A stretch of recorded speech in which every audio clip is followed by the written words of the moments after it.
ദൈവവചന ചിന്തയ്ക്കായി ലൂക്കോസ് എഴുതിയ സുവിശേഷം 14-ാം അധ്യായത്തിലേക്ക് നമുക്ക് വരാം.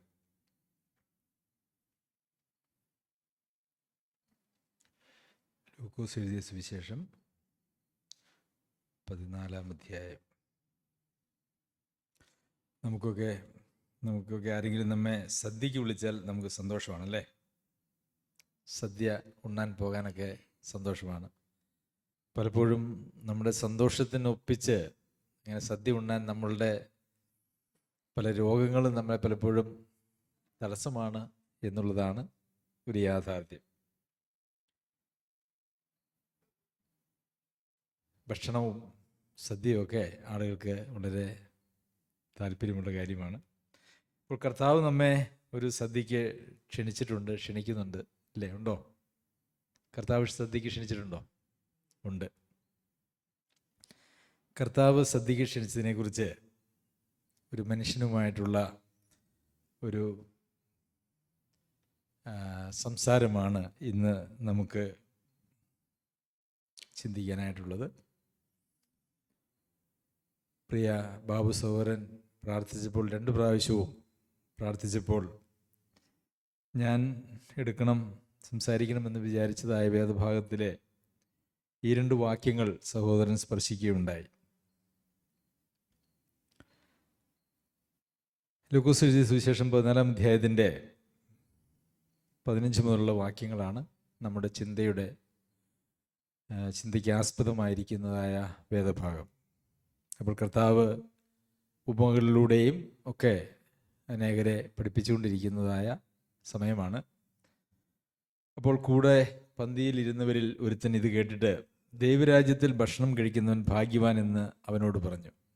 ദൈവരാജ്യത്തിൽ ഭക്ഷണം കഴിക്കുന്നവൻ ഭാഗ്യവാൻ എന്ന് അവനോട് പറഞ്ഞു. ആരോട് പറഞ്ഞു? കർത്താവിനോട് പറഞ്ഞു, യേശുക്രിസ്തുവിനോട് പറഞ്ഞു. അവനോട് അവൻ പറഞ്ഞത്. അപ്പോൾ ഈ പറഞ്ഞ ആളോട് കർത്താവ് പറഞ്ഞതായിട്ടുള്ള ചില വാക്കുകളാണ് പിന്നെ താഴേക്ക് നാം വായിക്കുന്നത്. ഒരു മനുഷ്യൻ വലിയൊരു അത്താഴം ഒരുക്കി പലരെയും ക്ഷണിച്ചു. അത്താഴ സമയത്ത് അവൻ തൻ്റെ ദാസനെ അയച്ച് ആ ക്ഷണിച്ചവരോട് എല്ലാം ഒരുങ്ങിയിരിക്കുന്നു, വരുവിൻ എന്ന് പറയിച്ചു. അപ്പോൾ ഒരു വലിയ സദ്യ ഒരുക്കി. ആരൊരുക്കി? ഒരു മനുഷ്യൻ. ഇതൊരു അലങ്കാരികമായിട്ട് പറഞ്ഞിരിക്കുന്നതാണ്. ഈ സദ്യ ഒരുക്കിയിരിക്കുന്ന ദൈവമാണ്. അപ്പോൾ ദാസനെ അയച്ച് ഒത്തിരി ആളുകളെ ക്ഷണിച്ചു. അപ്പം ക്ഷണിച്ചവരോടൊക്കെ വരാനായിട്ട് ആവശ്യപ്പെട്ടു. എല്ലാം ഒരുങ്ങിയിരിക്കുന്നു, വരുവിനെന്ന് പറയിച്ചു. അപ്പോൾ ക്ഷണം മുമ്പേ പോയിട്ടുണ്ട്. അതിനുശേഷം എല്ലാം ഒരുക്കിയതിന് ശേഷം വീണ്ടും പറയുകയാണ്, എല്ലാം ഒരുക്കിയിട്ടുണ്ട്, വന്ന് ആസ്വദിച്ചു കൊള്ളുവിൻ. അപ്പോൾ ഓരോരുത്തർ പറയുന്നതായിട്ടുള്ള കാര്യങ്ങളാണ് നമുക്ക് ഇവിടെ വായിക്കാനായിട്ട് കഴിയുന്നത്. എല്ലാവരും ഒരുപോലെ ഒഴികഴിവ് പറഞ്ഞു തുടങ്ങി. എല്ലാവരും ഒരുപോലെ. ആരും ആ സദ്യക്കുള്ള ക്ഷണം സ്വീകരിച്ചില്ല. എല്ലാവർക്കും സദ്യ സന്തോഷമാണെങ്കിലും അതിനേക്കാൾ ഏറെ സന്തോഷമായിട്ടുള്ള, ദൈവരാജ്യത്തിലെ സദ്യ സന്തോഷമാണെങ്കിലും അതിനേക്കാൾ ഏറെ സന്തോഷമായിരിക്കുന്ന ചില കാര്യങ്ങൾ അവരുടെ ജീവിതത്തിൽ ഉണ്ടായിരുന്നു. അതാണ് ഓരോരുത്തരും. അപ്പോൾ ഇവിടെ 3 കാര്യങ്ങളാണ്, ഇവിടെ 3 ആളുകൾ പറഞ്ഞതായിട്ടുള്ള ഒഴികഴിവാണ് നമുക്കിവിടെ വായിക്കാനായിട്ട് കഴിയുന്നത്. എന്നാൽ എല്ലാവരും 3 പേരെ അല്ലല്ലോ വിവാഹത്തിന് അല്ലെങ്കിൽ സദ്യക്ക് ക്ഷണിച്ചത്. പക്ഷെ എല്ലാവരും ഒഴികഴിവ് പറഞ്ഞു. അതെല്ലാം ഇവിടെ രേഖപ്പെടുത്തിയിട്ടില്ല. അതിന് പ്രാതിനിധ്യ സ്വഭാവത്തോടു കൂടി 3 കാര്യങ്ങളെ പറഞ്ഞിട്ടുള്ളൂ. ഒന്നാമത്തവൻ അവനോട്, ഞാനൊരു നിലം കൊണ്ടതിനാൽ അത് ചെന്ന് കാണേണ്ടത് ആവശ്യമുണ്ട്, എന്നോട് ക്ഷമിച്ചു കൊള്ളണം എന്ന് ഞാൻ അപേക്ഷിക്കുന്നു എന്ന് പറഞ്ഞു. അപ്പോൾ ഇച്ചിരി സ്ഥലമൊക്കെ വാങ്ങിച്ചു. ഇപ്പം സ്ഥലമൊക്കെ വാങ്ങിച്ചതിൻ്റെ പിന്നിൽ നല്ല അധ്വാനം കാണും അല്ലേ? വളരെ കഠിനാധ്വാനം ചെയ്ത് പൈസയൊക്കെ സമ്പാദിച്ച്, നമ്മുടെ ഇന്നത്തെ ഭാഷയിൽ പറഞ്ഞാൽ കുറച്ച് ലോണുകളൊക്കെ സംഘടിപ്പിച്ച് അങ്ങനെ ഒരു സ്ഥലം വാങ്ങി. അപ്പം അത് കാണാനൊന്ന് പോകണമെന്ന്. കാണാൻ പോകാനല്ല, കാണണം എന്ന് പറയുന്നത് കൊണ്ട് ഉദ്ദേശിച്ചിരിക്കുന്നത് അവിടെ ഇനി കുറച്ച് കാര്യങ്ങളൊക്കെ ചെയ്ത് ഒത്തിരി നല്ല ഒരു നേട്ടമുണ്ടാക്കാനായിട്ടുള്ള പരിപാടിയിലാണ്, ആസൂത്രണത്തിലാണ് ഈ മനുഷ്യൻ. അതുകൊണ്ട് ആ സദ്യക്ക് വരാനായിട്ട് സാധിക്കുകയില്ല എന്നാണ്. ശരി, രണ്ടാമത്തെ ആൾ എന്താ പറഞ്ഞേ? ഞാൻ 5 കാളയെ കൊണ്ടിട്ടുണ്ട്, വാങ്ങിയിട്ടുണ്ടെന്നാണ്, എനിക്ക് കൊണ്ടിട്ടുണ്ടെന്നുള്ളതിനർത്ഥം വാങ്ങിയിട്ടുണ്ട്. അവയെ ശോധന ചെയ്യുവാൻ പോകുന്നു. എന്നോട് ക്ഷമിച്ചു കൊള്ളണമെന്ന് ഞാൻ അപേക്ഷിക്കുന്നു എന്ന് പറഞ്ഞു. രണ്ടാമത്തെ ആൾക്ക് എന്തുണ്ട്? ചില മൃഗങ്ങളൊക്കെ ഉണ്ട്. സ്ഥലത്തിൽ പറമ്പിൽ എന്തെങ്കിലും ചെയ്യുന്ന കാര്യമാണെങ്കിൽ ഒരു ദിവസത്തേക്ക് മാറ്റിവെക്കാം. മൃഗങ്ങളുടെ കാര്യം മാറ്റിവെക്കാൻ പറ്റുമോ? അത് കിടന്ന് ബഹളം ഉണ്ടാക്കും, അങ്ങനെ പ്രശ്നം ഉണ്ടാകും, ചത്തുപോകും. അപ്പോൾ അതുകൊണ്ട് മൃഗങ്ങൾ ആണ് എന്ന് പറയുമ്പോൾ പിന്നെ ഒരു രീതിയിലും യാതൊരു വക സ്വാതന്ത്ര്യവും വരുവാനായിട്ടില്ല. ശരി, മൂന്നാമത്തെ ആള് എന്താ പറഞ്ഞേ? ഞാനിപ്പോൾ വിവാഹം കഴിച്ചിരിക്കുന്നു, വരുവാൻ കഴിവില്ല എന്ന് പറഞ്ഞു. കല്യാണം കഴിച്ചു കഴിഞ്ഞാൽ പിന്നെ 1 വർഷത്തേക്ക് അവരെ യാതൊരു രീതിയിലും തടസ്സം ചെയ്യരുതെന്നാണ് പഴയ നിയമത്തിലെ പ്രമാണം എന്ന് പറയുന്നത്. അപ്പോൾ വളരെ ന്യായമായിട്ടുള്ള കാര്യങ്ങൾ. ഇവരാരെങ്കിലും പറഞ്ഞതിൽ എന്തെങ്കിലും അന്യായം പറയാനുണ്ടോ? എത്രയോ കഷ്ടപ്പെട്ട് ഒരു ഭൂമിയൊക്കെ വാങ്ങി എന്തെങ്കിലും ഒന്ന് ചെയ്യാമെന്ന് വിചാരിച്ചു കഴിഞ്ഞപ്പം സദ്യ, എന്ത് സദ്യ അല്ലേ? പിന്നെ കാളകളൊക്കെ അവിടെ കിടന്ന് ഈ കാളകളെ കൊണ്ട് നിലമുഴുതുവാനും കൃഷി ചെയ്യാനും അങ്ങനെ മുമ്പോട്ട് പോകാനായിട്ടുള്ള, ജീവിക്കാനായിട്ടുള്ള എല്ലാ സാധ്യതകളും അന്ന് കാളകളിലാണ്. പല സാധ്യതകളും കാളകളിലാണ്. അപ്പോൾ അതിനെയൊക്കെ പട്ടിണിക്കിട്ട് അല്ലെങ്കിൽ അതിനെ വേണ്ടതുപോലെ ശുശ്രൂഷിക്കാതെ ഈ സദ്യ ഉണ്ണാൻ വരാൻ പറഞ്ഞു കഴിഞ്ഞാൽ അതും പലപ്പോഴും ഒരു പ്രശ്നമാണ്. അതുപോലെ തന്നെ കല്യാണം കഴിഞ്ഞു, ഭാര്യയെ പ്രസാദിപ്പിക്കണം, അല്ലെങ്കിൽ കുടുംബകാര്യങ്ങൾ നോക്കണം, മക്കളുണ്ടാവും, മക്കളെ നോക്കണം. അങ്ങനെ കുടുംബകാര്യങ്ങളും അനേകർക്കും കർത്താവിനെ പിൻചെല്ലുന്നതിന് തടസ്സമായിട്ട് നിന്നു. ശരി, അത് കഴിഞ്ഞപ്പോൾ ദാസൻ മടങ്ങി വന്ന് യജമാനോട് അറിയിച്ചു. ഇവിടെ നേരത്തെ ഒരു മനുഷ്യൻ എന്നാണ് പറഞ്ഞത്, ഇവിടെ ആ ഒരു മനുഷ്യൻ എന്നുള്ളത് യജമാനൻ ആയി. യജമാനോട് പറഞ്ഞു. അപ്പോൾ വീട്ടുടയവൻ കോപിച്ച് ദാസനോട്, അപ്പോൾ വീട്ടുടയവനായി അല്ലേ? മനുഷ്യൻ, യജമാനൻ, വീട്ട് ഉടയവൻ കോപിച്ച് ദാസനോട്, നീ വേഗം പട്ടണത്തിലെ വീതികളിലും ഇടത്തെരുവുകളിലും ചെന്ന് ദരിദ്രന്മാർ, അംഗഹീനന്മാർ, കുരുടന്മാർ, മുടന്തന്മാർ എന്നിവരെ കൂട്ടിക്കൊണ്ടുവരിക എന്ന് കൽപ്പിച്ചു. പിന്നെ ദാസൻ യജമാനെ കൽപ്പിച്ചു ചെയ്തിരിക്കുന്നു, ഇനിയും സ്ഥലമുണ്ടെന്ന് പറഞ്ഞു. യജമാനൻ ദാസനോട്, നീ പെരുവഴികളിലും വേലികൾക്കരികെയും പോയി എൻ്റെ വീട് നിറയേണ്ടതിന് കണ്ടവരെ അകത്ത് കൊണ്ടുവരുവാൻ നിർബന്ധിക്കുക. അപ്പോൾ ഇത് കർത്താവ് പറഞ്ഞത് പിതാവ് ഒരുക്കിയിരിക്കുന്നതായിട്ടുള്ള സദ്യയിലേക്ക് യഹൂദന്മാരെ ആണ് ആദ്യം ക്ഷണിച്ചത്. എന്നാൽ യഹൂദന്മാർ കർത്താവിനെ സ്വീകരിക്കാൻ അല്ലെങ്കിൽ വിളിക്ക് ചെവി കേൾക്കാതെ യഹൂദന്മാർ ഓരോരോ ഒഴിവുകഴിവുകൾ പറഞ്ഞ് അവർ മാറി. എന്നാൽ പിന്നീട് അങ്ങനെ സകല ഭാഷകളിലും ഗോത്രത്തിലും വംശങ്ങളിലും ജാതികളിൽ നിന്നുള്ള ആളുകളെ, അതായത് യഹൂദന്മാർ ഏറ്റവും കൂടുതൽ വെറുക്കുന്നവരും അംഗീകരിക്കാത്തവരുമായിട്ടുള്ള ആളുകളെ വിളിച്ച് കൊണ്ടുവരുന്നതിനെക്കുറിച്ച് ആണ് അവിടെ ഇത് സൂചിപ്പിക്കുന്നത്. ഇത് കുറച്ചുകൂടി വ്യക്തമായി മറ്റ് സുവിശേഷങ്ങളിൽ നമുക്ക് കാണുവാനായിട്ട് സാധിക്കും. അങ്ങനെ പോയി അകത്ത് വരുവാൻ നിർബന്ധിക്കുക. ആ ക്ഷണിച്ച പുരുഷന്മാർ ആരും എൻ്റെ അത്താഴം കഴിക്കുകയില്ല എന്ന് ഞാൻ നിങ്ങളോട് പറയുന്നു. അപ്പോൾ ക്ഷണിച്ച ആളുകൾ ആരും അത്താഴം കഴിക്കാനില്ല. അല്ലാത്തതായിട്ടുള്ള, ക്ഷണിക്കപ്പെടാത്തതായിട്ടുള്ള ഒരു പറ്റം ആളുകൾ അത്താഴം കഴിക്കാനായിട്ട് ഉണ്ട്. ഇത്രയൊക്കെ പറഞ്ഞിട്ട് കർത്താവ് പറയുന്ന കാര്യങ്ങളാണ് നമ്മുടെ ഇന്നത്തെ പ്രധാന ചിന്താവിഷയം. അപ്പോൾ ഇതൊക്കെ കേട്ടുകൊണ്ട് കർത്താവിൻ്റെ പിന്നാലെ ഏറിയ പുരുഷാരം, ഇവിടെ നമ്മൾ എന്താ വായിക്കുന്നത്? 25-ാമത്തെ വാക്യത്തിൽ ഏറിയ പുരുഷാരം അവനോടുകൂടെ പോകുമ്പോൾ അവൻ തിരിഞ്ഞ് അവരോട് പറഞ്ഞത്. അപ്പോൾ കർത്താവിൻ്റെ പിന്നാലെ വലിയൊരു ജനക്കൂട്ടം വരുമ്പോൾ എപ്പോഴും കർത്താവ് ഉപദേശത്തെ കർശനമാക്കും, അല്ലേ? യോഹന്നാൻ എഴുതിയ സുവിശേഷം 6-ാം അധ്യായത്തിലേക്ക് നമ്മൾ പോയാൽ, നമ്മളെ കൊണ്ട് പോകുന്നില്ല, പോയാൽ അവിടെയും നമുക്ക് കാണാം വളരെയധികം ആളുകൾ കർത്താവിൻ്റെ പിന്നാലെ വന്നാൽ അപ്പോൾ കർത്താവ് ഉപദേശത്തിൽ നല്ല സ്ട്രോങ് ആയിട്ട്, ശക്തമായിട്ട് അങ്ങ് പഠിപ്പിക്കും. ഈ പഠിപ്പിച്ച് കഴിയുമ്പോൾ എന്താ ഉണ്ടാവുക? ഈ വന്നവരെല്ലാം തിരിച്ചു പോകും. നമുക്കും നമ്മുടെ ഉപദേശത്തിൽ വളരെ വെള്ളം ചേർത്ത് നമുക്ക് ദൈവവചനം പഠിപ്പിച്ചാൽ ആളുകൾ ധാരാളം വരും, വന്നവരാരും പോകില്ല. പക്ഷേ അങ്ങനെ നമുക്ക് ആളുകളെ സുഖിപ്പിക്കാനായിട്ട്, മനുഷ്യരെ പ്രസാദിപ്പിക്കാനായിട്ട് ഒരിക്കലും ദൈവവചനം വെള്ളം ചേർത്തോ അല്ലെങ്കിൽ ലാഘവത്തോടെ പഠിപ്പിക്കാനായിട്ട് നമുക്ക് കഴിയുകയില്ല എന്നുള്ളത് നമുക്കറിയാമല്ലോ. അപ്പോൾ നമ്മൾ ദൈവവചനത്തിൽ എന്തൊക്കെ പഠിപ്പിച്ചിട്ടുണ്ടോ അതൊക്കെ അങ്ങനെ തന്നെ ഗൗരവത്തോടു കൂടി തന്നെയാണ് പഠിപ്പിക്കുന്നത്. അപ്പോൾ ഇവിടെയും കർത്താവിൻ്റെ പിന്നാലെ വന്ന ആളുകളുടെ ഉള്ളിലിരിപ്പൊക്കെ കർത്താവിനറിയാം. അതുകൊണ്ടാണ് കർത്താവ് വിളിച്ചത്, എൻ്റെ പിന്നാലെ ഒരാൾ വരാൻ ഇച്ഛിച്ചാൽ, അല്ലേ, എൻ്റെ അടുക്കൽ വരികയും അപ്പോൾ 3 തരം ആളുകൾ സദ്യക്ക് വരാതെ പോയതിനെക്കുറിച്ച് കർത്താവ് പറഞ്ഞതിന് ശേഷമാണിത് പറയുന്നത്. ഇനി കർത്താവ് പറയുക, എൻ്റെ അടുക്കൽ ഒരാൾ വരാൻ തീരുമാനിച്ചാൽ ചെയ്യേണ്ടതായിട്ടുള്ള വ്യവസ്ഥകൾ. തടസ്സങ്ങൾ എന്തൊക്കെയായിരുന്നു? ഭൂമി അല്ലെങ്കിൽ വസ്തുവകകൾ അവർക്ക് തടസ്സമായിരുന്നു, മൃഗസമ്പത്ത് തടസ്സമായിരുന്നു, കുടുംബം അല്ലെങ്കിൽ ബന്ധങ്ങൾ അവർക്ക് തടസ്സമായിരുന്നു. ഈ 3 തടസ്സങ്ങളാണ് പ്രതീകാത്മകമായി ഇവിടെ ഉപയോഗിച്ചിരിക്കുന്നത്. മറ്റ് പല ആളുകളും പല തടസ്സങ്ങൾ പറഞ്ഞിട്ടുണ്ടാകാം എന്നുള്ളത് നമുക്ക് നമ്മുടെ ഭാവനയിൽ കാണുവാനായിട്ട് കഴിയും. അപ്പോൾ ഇങ്ങനെയൊക്കെയുള്ള തടസ്സങ്ങളായിട്ട് കർത്താവിൻ്റെ അടുക്കിലേക്ക് ആളുകൾ സദ്യക്ക് വരുന്നില്ല എന്ന് പറഞ്ഞിട്ട് പിന്നെ കർത്താവ് പറയുക, എൻ്റെ അടുക്കൽ ഒരാൾ വന്നാൽ ചെയ്യേണ്ടതായിട്ടുള്ള വ്യവസ്ഥകൾ. നമ്മളാണെങ്കിൽ ആളുകളൊക്കെ കൂട്ടം കൂടി ധാരാളം ആളുകൾ പിന്നാലെ വരുമ്പോൾ നമുക്ക് ഭയങ്കര സന്തോഷമാകും അല്ലേ? ഇപ്പം നാളെ ഈ സഭാ ഹോൾ നിറച്ച് 10, 100, 150 ആളുകൾ ഇങ്ങ് വന്നു കഴിഞ്ഞാൽ നമുക്ക് എന്താ തോന്നുക? ഭയങ്കര സന്തോഷമാകും അല്ലേ? കർത്താവ് ഏറെ ആളുകളെ കൊണ്ടുവന്നു എന്നൊക്കെ നമ്മൾ പറയും. പക്ഷെ കർത്താവിൻ്റെ അടുക്കിലേക്ക് ആളുകൾ അങ്ങനെ കൂടി വന്നു കഴിയുമ്പോൾ കർത്താവ് എന്ത് പറയും? കർത്താവ് അരിക്കാൻ തുടങ്ങും, അരിപ്പ വെച്ച് അരിക്കാനായിട്ട് തുടങ്ങും. അങ്ങനെയുള്ള ഒരു അരിക്കലാണ് നമുക്കിവിടെ കാണാനായിട്ട് കഴിയുന്നത്. എൻ്റെ അടുക്കിലേക്ക് വരികയും അപ്പനെയും അമ്മയെയും ഭാര്യയെയും മക്കളെയും സഹോദരന്മാരെയും സഹോദരികളെയും സ്വന്തം ജീവനെയും കൂടെ പകയ്ക്കാതിരിക്കുകയും ചെയ്യുന്നവന് എൻ്റെ ശിഷ്യനായിരിക്കാൻ കഴിയില്ല.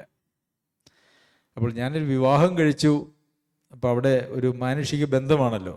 അപ്പോൾ കർത്താവ് പിന്നെ വിശദീകരിക്കുകയാണ്, ഒരു ഭാര്യ എന്നല്ല, ഈ ലോകത്തിലുള്ള ഒരു ബന്ധങ്ങളും, അത് അപ്പനാണെങ്കിലും അമ്മയാണെങ്കിലും ഭാര്യയാണെങ്കിലും മക്കളാണെങ്കിലും സഹോദരങ്ങളാണെങ്കിലും ആരാണെങ്കിലും എൻ്റെ അടുക്കൽ ഒരാൾ വന്നാൽ അവരെ പകയ്ക്കാതിരിക്കുന്നവന് എൻ്റെ ശിഷ്യനായിരിക്കാൻ കഴിയില്ല. ഈ പകയ്ക്കുക എന്ന് പറയുന്ന വാക്ക് ഇതൊരു പഴയ മലയാളം തർജ്ജമയാണ് എന്ന് നിങ്ങൾക്കറിയാമല്ലോ. പകയ്ക്കുക എന്ന് പറഞ്ഞാൽ നമുക്ക് ഇപ്പോൾ അത് കേൾക്കുമ്പോൾ എങ്ങനെയാണ് നമുക്ക് മനസ്സിലാകുക?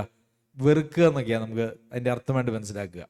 എന്നാൽ ഇതിൻ്റെ ഗ്രീക്ക് പദവും ആ കാലഘട്ടത്തിലെ അതിൻ്റെ ഉപയോഗക്രമവും നോക്കിയാൽ അധികം അതായത് എന്നേക്കാൾ അധികം അവരെ സ്നേഹിച്ചാൽ, അവരെ സ്നേഹിക്കുന്നത് ദൈവത്തോടുള്ള സ്നേഹത്തെക്കാൾ കുറവായിരിക്കണം എന്നുള്ളതാണ് അവിടുത്തെ ആശയം എന്ന് പറയുന്നത്. അല്ലാതെ ആരെയും വെറുക്കണമെന്നല്ല. ഭാര്യയെ വെറുക്കണമെന്ന് വചനത്തിലുണ്ടോ? ഇല്ല. ഭർത്താവിനെ വെറുക്കണമെന്നുണ്ടോ? മാതാപിതാക്കന്മാരെ വെറുക്കണമെന്നുണ്ടോ? അങ്ങനെയൊന്നും ബൈബിളിലില്ല. അപ്പോൾ ഈ പകയ്ക്കുക എന്നുള്ള വാക്കിനെ തെറ്റിദ്ധരിക്കുവാനായിട്ട് പാടുള്ളതല്ല. അപ്പോൾ ഇവിടെ ഉദ്ദേശിച്ചിരിക്കുന്നത്, എൻ്റെ അടുക്കൽ ഒരാൾ വന്നാൽ അവരുടെ ജീവിതത്തിൽ ഏറ്റവും പ്രാധാന്യമുള്ള വ്യക്തി ആരായിരിക്കണം? ഞാനായിരിക്കണം, യേശുവായിരിക്കണം. അതാണ് അതിൻ്റെ അർത്ഥമെന്ന് പറയുന്നത്. എല്ലാ ബന്ധങ്ങളും ദൈവത്തോടുള്ള ബന്ധത്തിൻ്റെ ചുവടെ വരാനായിട്ട് പാടുള്ളൂ, കീഴിലേ വരാനായിട്ട് പാടുള്ളൂ. അത് ശരിയാണോ? നമ്മൾ പാട്ടുപാടി അതിലേക്ക് പിന്നെ വരാം. എല്ലാ ബന്ധങ്ങളും, പക്ഷെ ഇന്ന് നമ്മൾ നോക്കിയാൽ പലർക്കും പല ബന്ധങ്ങളും കർത്താവിൻ്റെ സന്നിധിയിലേക്ക് വരുന്നതിനോ കർത്താവിനെ പിൻഗമിക്കുന്നതിനോ തടസ്സമാണ്. ബന്ധങ്ങളും സൗഹൃദങ്ങളും അല്ലെങ്കിൽ സമൂഹത്തിലുള്ളതായിട്ടുള്ള ആളുകളുടെ ഇടപാടുകൾ, ഇതെല്ലാം കർത്താവിനെ പിൻഗമിക്കുന്നതിന് തടസ്സമായിട്ടാണ് അനേകർക്കുമുള്ളത്. ചിലർ മക്കളെക്കുറിച്ച് ചിലർക്ക് ഭയങ്കര ഭാരമാണ്. ദൈവത്തെക്കാൾ ഏറെ മക്കളെ സ്നേഹിക്കുന്നവരുണ്ട്, ഭാര്യയെ സ്നേഹിക്കുന്നവരുണ്ട്, ഭർത്താവിനെ സ്നേഹിക്കുന്നവരുണ്ട്, മാതാപിതാക്കളെ സ്നേഹിക്കുന്നവരുണ്ട്. അങ്ങനെയൊക്കെ നമുക്ക് ലോകത്ത് കാണുവാനായിട്ട് സാധിക്കും. പക്ഷെ ഒരു കാര്യം ഇവിടെ പറഞ്ഞിരിക്കുന്നത്, കർത്താവിനേക്കാൾ ഏറെ ഈ ലോകത്തിലുള്ള ഒരു ബന്ധത്തെയും സ്നേഹിക്കാനായിട്ട് പാടില്ല. കർത്താവ് പറഞ്ഞു, മറ്റൊരിടത്ത് പറഞ്ഞു, പൂർണ്ണ ഹൃദയത്തോടെ, പൂർണ്ണ മനസ്സോടെ, പൂർണ്ണ ആത്മാവോടെ, പൂർണ്ണ ശക്തിയോടെ. അപ്പൊ പൂർണ്ണം അങ്ങോട്ട് പോയി കഴിഞ്ഞാൽ പിന്നെ എന്തെങ്കിലും ബാക്കിയുണ്ടോ? ഉണ്ടോ? പിന്നെ ഒന്നും ബാക്കിയില്ല അല്ലേ? അപ്പോൾ നമ്മൾ ദൈവത്തെ പിൻഗമിക്കുന്നത് അല്ലെങ്കിൽ ദൈവത്തെ സ്നേഹിക്കുന്നത്, സേവിക്കുന്നത്, അല്ലെങ്കിൽ കർത്താവിൻ്റെ അടുക്കിലേക്ക് നമ്മൾ വരുമ്പോൾ നാമും ദൈവവുമായിട്ടുള്ള ബന്ധത്തിന് ഈ ലോകത്തിലുള്ള ഏതെങ്കിലും ബന്ധങ്ങൾ തടസ്സമാണോ? ആണെങ്കിൽ അത് ദൈവത്തിന് സ്വീകാര്യമായിട്ടുള്ള ഒരവസ്ഥയല്ല. ലോകത്തിലെ ഒരു ബന്ധങ്ങളും, പലപ്പോഴും ആളുകൾ ദൈവസന്നിധിയിലേക്ക് വരാതിരിക്കുന്നതിൻ്റെ കാരണമെന്ന് പറയുന്നത്, ഈ ക്ഷണിക്കപ്പെട്ട സദ്യയിലേക്ക് വരാതിരിക്കുന്നതിന് കാരണമെന്ന് പറയുന്നത്, അവരുടെ സുഹൃത്തുക്കൾ കേട്ടാൽ എന്തു പറയും, അവരുടെ മാതാപിതാക്കന്മാർ കേട്ടാൽ എന്തു പറയും, അങ്ങനെയുള്ള ധാരാളം കഴിവുകളാണ് ഇന്ന് ലോകത്ത് ആളുകൾ പറയുന്നത്. എന്നാൽ ഒരിക്കലും ഒരു മനുഷ്യന് ദൈവത്തിൻ്റെ പിന്നാലെ, കർത്താവിൻ്റെ പിന്നാലെ ഇറങ്ങി തിരിച്ചാൽ അവരുടെ ജീവിതത്തിൽ ഒരു ബന്ധങ്ങളും തടസ്സമാകാനായിട്ട് പാടില്ല. പിന്നെ വീണ്ടും എന്താ പറയുന്നേ, തൻ്റെ ക്രൂശ് എടുത്തുകൊണ്ട് എൻ്റെ പിന്നാലെ വരാത്തവനും അവിടെ സഹോദരികളെയും, പിന്നെ ഒരു വാക്കും കൂടെ പറഞ്ഞിട്ടുണ്ട്. എന്താണ്? സ്വന്തം ജീവനെയും, അല്ലേ? സ്വന്തം ജീവനെയും ത്യജിക്കാത്തവന്, പകയ്ക്കാത്തവൻ. അവിടെ സ്വന്തം ജീവനെ പകയ്ക്കുക എന്നാണ് പറഞ്ഞത്. നമ്മളിന്ന് പാടിയ 397 പാട്ടിൻ്റെ ചില അടികൾ ഞാൻ ഇതിനോടുള്ള ബന്ധത്തിൽ ശ്രദ്ധിക്കുകയുണ്ടായി. അതിൻ്റെ 3-ാമത്തെ സ്റ്റാൻസ് ഇങ്ങനെയാണ്: എൻ ജീവൻ പോയെന്നാലും എനിക്കതിൽ ഭാരമില്ല, എൻ്റെ ആത്മാവിന് നിത്യജീവൻ യേശു എന്നെ ഒരുക്കിയല്ലോ. പാടിപ്പത് ശ്രദ്ധിച്ചാണോ പാടിയേ? ആണോ? ശ്രദ്ധിച്ചാണ് നമ്മൾ പാടുന്നെങ്കിൽ പലപ്പോഴും നമുക്ക് പാട്ട് പാടാനായിട്ട് പറ്റുകയില്ല, നമ്മളവിടെ സ്റ്റക്കാവും. ഇത് പാടിയപ്പം ആരുടെയെങ്കിലും ഉള്ളിൽ ഒരു കുത്തുകൊണ്ടോ, അയ്യോ ഞാനിത് പാടാൻ യോഗ്യനാണോ യോഗ്യയാണോ എന്ന് ഒരു നിമിഷം ആരെങ്കിലും ചിന്തിച്ചോ? ഒന്ന് കൈപൊക്കാവോ? ഒരാൾ ചിന്തിച്ചു. ശരി. അപ്പോൾ ഇതൊക്കെ നമ്മൾ പാടും. ഇവിടെ സ്വന്തം ജീവനെയും പകയ്ക്കുക, ഈ പകയ്ക്കുക എന്നുള്ളത് വെറുക്കുക എന്നുള്ളതല്ല എന്നുള്ളതിന് നമുക്കത് അവിടെ നിന്ന് മനസ്സിലാക്കുവാനായിട്ട് കഴിയുമല്ലോ. അപ്പോൾ എൻ ജീവൻ പോയെന്നാലും എനിക്കതിൽ ഭാരമില്ല. നമുക്കൊരു അസുഖം വരുമ്പോഴത്തേക്കും നമ്മുടെ പേടി എന്താ? ഇത് ഏതെങ്കിലും ഗൗരവമായിട്ടുള്ള അസുഖമാണോ? ഇത് വല്ലതും മരണകരവുമാണോ? കർത്താവെ കിടിഞ്ഞോ, അല്ലേ? നമ്മൾ പിന്നെ ഉപവാസമായി പ്രാർത്ഥനയായി, അല്ലേ? അപ്പോൾ കർത്താവിൻ്റെ അടുക്കിലേക്ക് പോകാനായിട്ടുള്ള യാതൊരു താല്പര്യവുമില്ല, മറിച്ച് നമ്മുടെ ജീവനെ നാം സ്നേഹിക്കുന്ന ആളുകളായിട്ടാണ് ഇരിക്കുന്നത്. നമ്മുടെ ജീവനെ സ്നേഹിക്കുക എന്ന് പറഞ്ഞാൽ കർത്താവിനെ പിൻചെല്ലുന്നതിന് തടസ്സമായിട്ട് ഉള്ള നിലയിൽ നാം നമ്മുടെ ജീവനെ കരുതുന്നുവെങ്കിൽ അത് ഒരിക്കലും ദൈവസന്നിധിയിൽ സ്വീകാര്യമായിട്ടുള്ള കാര്യമല്ല. അപ്പോൾ സ്വന്തം ജീവനെയും പകയ്ക്കണം. ഈ സ്വന്തം ജീവനെ പകയ്ക്കുക എന്ന് പറയുന്നത് വലിയ പ്രതിസന്ധിയുള്ള പ്രശ്നമുള്ളൊരു കാര്യമാണ്. ഈ സ്വന്തം ജീവൻ എന്ന് പറഞ്ഞു കഴിഞ്ഞാൽ അതിനകത്ത് ഒത്തിരി കാര്യങ്ങൾ, ഒത്തിരി അർത്ഥങ്ങൾ ഉൾക്കൊണ്ടിട്ടുണ്ട്. എന്തൊക്കെയാണ്? ഒന്ന്, നമ്മുടെ പ്രാണൻ, ജീവൻ എന്ന് പറയുന്നത് അത് അതിനകത്ത് ഉൾപ്പെട്ടതാണ്. പിന്നെ നമ്മുടെ പ്രാണൻ മുറുകെ പിടിക്കുന്നതായിട്ടുള്ള കാര്യങ്ങൾ, നമ്മളുടെ പ്രാണൻ മുറുകെ പിടിക്കുന്നതായിട്ടുള്ള കാര്യങ്ങൾ, അതൊക്കെ തൻ്റെ ഗോതമ്പ് മണി നിലത്ത് വീണ് ചാകുന്നില്ലെങ്കിൽ അത് തന്നെ ഇരിക്കും, അല്ലെ? തൻ്റെ ജീവനെ നേടുന്നവനതിനെ കളയുന്നവനതിനെ നേടും. അങ്ങനെയൊക്കെ നമ്മൾ വായിക്കുന്നുണ്ട്. അത് നമ്മുടെ ജീവന് പ്രിയമായിട്ട് നാം പിടിച്ചുകൊണ്ടിരിക്കുന്ന എല്ലാ കാര്യങ്ങളും ഈ ഗണത്തിൽ വരുന്നതായിട്ടുള്ള കാര്യങ്ങളാണ്. ചിലപ്പോൾ അത് നമ്മുടെ ചില അഭിമാനം, നമ്മുടെ ഒരു സൽപ്പേരായിരിക്കും, അഭിമാനമായിരിക്കും. അതല്ലെങ്കിൽ നമ്മുടെ സ്ഥാനങ്ങളോ, അതുപോലെ ഈ ലോകത്തിലുള്ള നാം പ്രിയപ്പെട്ടതായിട്ട് നമ്മുടെ പ്രാണനോട് ചേർത്ത് വെച്ചിരിക്കുന്ന എന്തുമായിരിക്കും. അതിനെ ത്യജിക്കുക എന്ന് പറയുന്നത് വളരെ പ്രയാസമുള്ള കാര്യങ്ങളാണ് പൊതുവിൽ എല്ലാവർക്കും. പൊതുവിൽ ഇങ്ങനെയെന്ന് പറയല്ലേ, ഞാൻ പിടിച്ച മുയലിന് എത്ര കൊമ്പാ? 3 കൊമ്പ്. കൊമ്പില്ലാത്ത മുയലിന് 3 കൊമ്പ് നമ്മൾ പറയും. എന്തുകൊണ്ട് അങ്ങനെ പറയണമെന്നറിയാമോ? ഞാനൊരു കാര്യം പറഞ്ഞാൽ അത് തന്നെ എല്ലാവരും അംഗീകരിച്ചിരിക്കണം. അതിൻ്റെ ശരിതെറ്റുകളല്ല, അത് ഞാനാണ് പറയുന്നത്. ഈ ഞാൻ പറയുന്നു എന്ന് പറയുമ്പോൾ നമ്മളെ പ്രാണനോട് ചേർത്ത് വെച്ചിരിക്കുന്ന കാര്യങ്ങളാണ്. പ്രാണനിൽ എന്തൊക്കെയാണ് ഉള്ളതെന്നുള്ളത് നമുക്കറിയാമല്ലോ, അല്ലേ? അപ്പം നമ്മുടെ പ്രാണനോട് ചേർത്ത് വെച്ചിരിക്കുന്ന കാര്യങ്ങൾ. അപ്പം നമ്മുടെ സ്വന്തം ജീവനെ പകയ്ക്കാത്ത ആളുകളുടെ ഒരു സ്വഭാവം എന്താണെന്ന് ചോദിച്ചു കഴിഞ്ഞാൽ, ആര് പറഞ്ഞാലും അവരതിന് വിധേയപ്പെടുകയില്ല.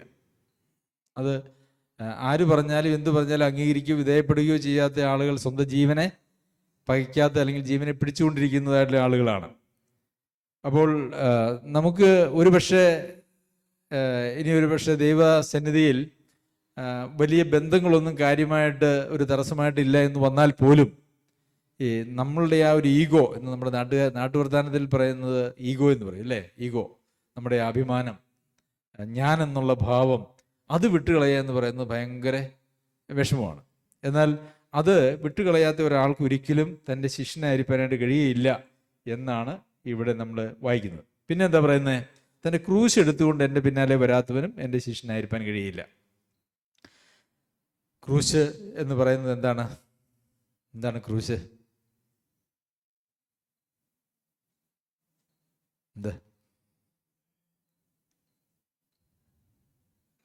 എന്താ മനസ്സിലാക്കിയേക്കണേ?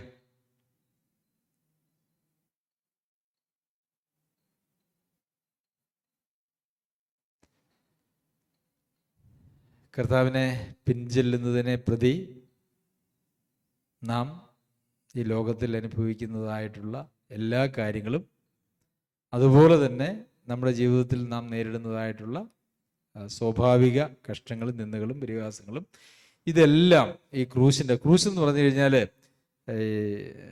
അതെൻ്റെ കുരിശാന്നൊക്കെ അങ്ങനെ പണ്ട് ഇപ്പോൾ ആരും അങ്ങനെ പറഞ്ഞു കേട്ടിട്ടില്ല. അതെൻ്റെ കുരിശാണെന്നൊക്കെ നമ്മൾ പറയല്ലേ. നമുക്ക് താങ്ങാൻ പറ്റാത്തത്, കുരിശെന്ന് പറയുന്ന ഒരു ശാപത്തിൻ്റെയും ഒരു കാഠിന്യത്തിൻ്റെയും ഒക്കെ ഒരു പ്രതീകമാണ്, കഷ്ടതയുടെയും വേദനയുടെയും പ്രതീകമാണ്.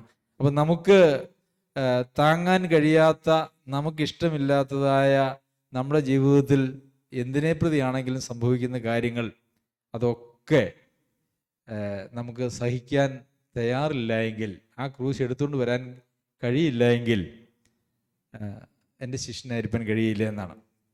ഞാൻ ഈ ലൂക്കോസിൻ്റെ സുവിശേഷമാണ് കഴിഞ്ഞ ദിവസങ്ങളിൽ ഞാൻ വായിച്ചുകൊണ്ടിരുന്നത്. അപ്പോൾ അതിനകത്ത് ഞാൻ ചില വാക്യങ്ങൾ പ്രത്യേകമായി എൻ്റെ ശ്രദ്ധയിൽ വന്നു. അതിൻ്റെ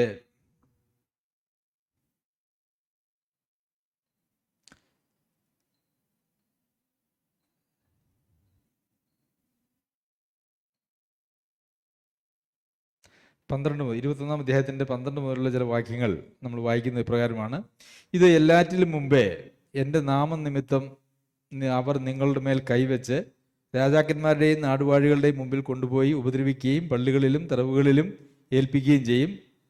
അത് നിങ്ങൾക്ക് സാക്ഷ്യം പറവാൻ തരമാകും. ആകയാൽ പ്രതിപാദിപ്പാൻ മുമ്പ് കൂട്ടി വിചാരിക്കാതിരിക്കേണ്ടതിന് മനസ്സിൽ ഉറച്ചുകൊള്ളുവിൻ. നിങ്ങളുടെ എതിരികൾക്ക് ആർക്കും ചെറുപ്പാനോ എതിർ പറവാനോ കഴിയാത്ത വാക്കും ഞാൻ നിങ്ങൾക്ക് തരും. വായിച്ചില്ലേ? എന്താണ് വായിച്ചത്? മനസ്സിലായേ? എന്താ മനസ്സിലായേ? എന്തെങ്കിലും മനസ്സിലായോ? കുറച്ച് കഷ്ടങ്ങളൊക്കെ ഉണ്ടാവും അല്ലേ? വാക്കും ഞാനും ഒക്കെ ദൈവം തരും.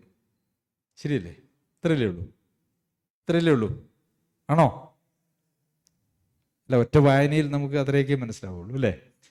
എന്നാൽ അതിനകത്ത് 2 പ്രധാനപ്പെട്ടതായിട്ടുള്ള കാര്യങ്ങൾ നമ്മൾ വിട്ടുപോയിട്ടുണ്ട്. അത് നമ്മുടെ ഒരു സാധാരണ വായനയിൽ അത് നമുക്കങ്ങനെ മനസ്സിലായിക്കൊള്ളണമെന്നില്ല. ഒന്ന്, അങ്ങനെ പള്ളികളിലും തടവുകളിലും ഏൽപ്പിക്കുകയും ചെയ്യും. അത് നിങ്ങൾക്ക് സാക്ഷ്യം പറവാൻ തരമാകും. അപ്പോൾ നിങ്ങളെ കൊണ്ടുപോയി അവിടെ ഇവിടെയൊക്കെ അടിച്ചും പിടിച്ചും കൊണ്ട് ജയിലിലൊക്കെ അടച്ചു കഴിഞ്ഞ് കഴിയുമ്പം എന്താ അവിടെ നമുക്ക് ഒരു തരം, ഒരു ഓപ്പർച്യൂണിറ്റി, ഒരു സാധ്യത, ഒരവസരം എന്തിനാണ്? സാക്ഷ്യം പറയാൻ.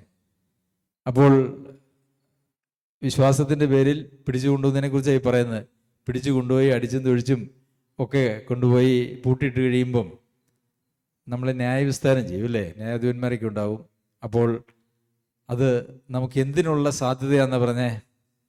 സാക്ഷ്യം പറയാനുള്ള സാധ്യതയാണ്. പോലീസ് നമ്മളെ പിടിക്കാൻ വരുന്നു എന്ന് കണ്ടു കഴിഞ്ഞാൽ നമ്മൾ എന്ത് ചെയ്യും? നമ്മൾ ഒളിക്കും അല്ലേ?